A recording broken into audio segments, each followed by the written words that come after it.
Okay, this little video is about how to organise your paracord, which you've got with your Ed Stafford den kit. Right, it comes like this. It's 26 metres of high quality paracord, but in the bundle like this, it will very easily get tangled up in knots and you'll have a nightmare managing it. And actually, you need to cut it up. And if you are not old enough to use a knife and you're not old enough to use a lighter, then you need to get adult supervision to do this. But you need to chop this up, and we've deliberately made it so that it's not all prepared as it comes out of the box, because you need to know how to manage cordage and you need to know how to hanker a guy rope or a bit of cordage so that you can look after it and organising it. So on the corner, there's six eyelets on this BASHA, and that's because there's one on each of the four corners, but there's also two at the ends of the apex, which is like the ridge line that goes down the top. So it'll essentially be like the shape of a roof of a house or the top of a tent. And so there's 6 pieces of cordage that come off. And we're being quite generous here in terms of the amount of cordage, because it's so annoying having a small amount of cordage on the end of your BASHA. So on the 2 apex points at the top of the ridge line, you've got 5 metres either side, 5 whole metres, so you can reach out to trees that are really, really far apart. And then on the 4 corners, you've got 4 metres on either corner, which again is an ample amount, really, really good amount. That's exactly the amount of cordage that I had on each corner of my BASHA in the Amazon, and it works really, really well. So, in order to chop this up into the right lengths, so I need 2 pieces that are 5 metres long. If you're an adult, roughly from the tip of your nose to your finger like that is 1 metre. So 2, 3, 4, 5.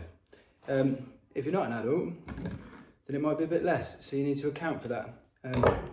But I am an adult. So the other thing is, once you've cut off a bit of paracord, and again, this is just good management of these sort of materials, you'll see that this end, that was the end that had been loose anyway, is already starting to fray. And over time, that'll fray all the way down, and it's not a very clean end. So what you need to do is, once you've cut it off, is get a lighter, or get your mum or dad, or your older sister if they're over 16 and responsible, to burn the ends. And you don't need to burn it very much. You just need to basically get all the little frayed bits, and you can see it. You might not want to do this in the house if you've got a smoke alarm, because then it will go off and it will upset the neighbours. But then you've basically sealed those 2 ends off, and that becomes a much more manageable bit of cordage in the long term. You can see already this is starting to get a little bit chaotic because it's all in a big lump, which is why I'm dividing it up into nice, easily manageable sections. Okay, one thing you do need to be careful of, as you're if you're burning the end, that bit that's just gone out now is super hot. So if you touch that, you'll actually, it's like touching hot plastic. If you melt a plastic bottle or something like that, it's not very nice. So just make sure you blow it, make sure it's cold before you touch it, and don't put it down on your mum's best bed linen, because she won't be very pleased with you, especially not while it's wet. That won't go down well. So what you've got there is just a little bit of shock elastic to take the strain off the actual tarp material. So the knot I'm going to use is a round turn and 2 half hitches, and the reason I'm using this knot to attach the rope to the BASHA is that we're just explaining one knot here. So you go around, so you've got 1 full loop around there, and then you've got to put 2 hitches in, and all that is the free end of the string goes over the long end and then underneath. A bit like if you were tying your shoelaces, and then pull that tight, and then do another little hitch, which is again just over and under, the simplest thing you can imagine. And there's 2 little hitches in there, which aren't knots, as I said, they're just hitches, but the actual strength of the knot lies in the round turn.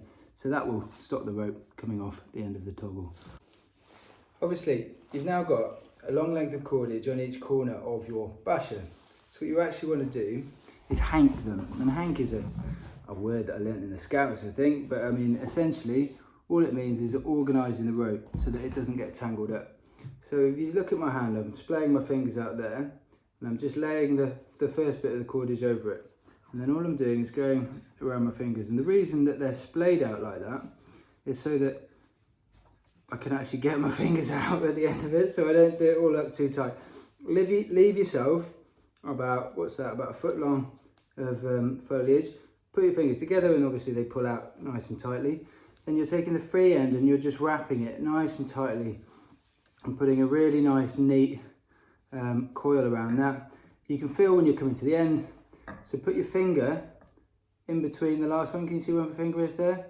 So you've got a little loop and then pull the thing through and you've got yourself a nice little hanked corner there. So the only thing different about the ridge lines is that they, because of the different type of force that goes onto the ridge line, we're just going to connect this directly to the basher. Again, I'm going to do around 2.5 inches, but this time just directly through the eyelet. So I'm going through once, I'm going to go through twice, so you've got a complete turn around that loop, and then I'm just going to put, again, 2 hitches, which is loose end over long end and through. Loose end over long end and up and through. Basic, basic, basic knot, but that is going nowhere. Okay, so once you do the last of your 4 knots, now I think you'll realise if you spend any time in the outdoors that everybody's got an opinion on everything and what the right way to do it, the wrong way to do it. There is no right or wrong way about doing anything. You just have to pick a way that works for you and perfect it and refine it. Basically, I hate folding things. I hate folding tents. I hate folding sheets. Not that I do it that much, but I really hate folding bashers and putting them back in, or rolling up a sleeping bag and trying to squeeze it into a bag. It's nonsense. In fact, if you were to fold this in exactly the same shape, time and time again, it's actually you're gonna use the same creases and it'll actually deteriorate faster than if you do what I do, which is just stuff it. So you get the sack and you stuff it. And all you're doing is holding onto the bag, stuffing it in, and obviously the folds are random now, which means that every time you stuff it in, the folds will be different, and your bash will actually last longer. And because you've hanked up all your guy ropes and they're all nice and smart and tight, they won't get tangled in it. And that is actually the fastest and most efficient, in my opinion, way of getting the basher back into the bag.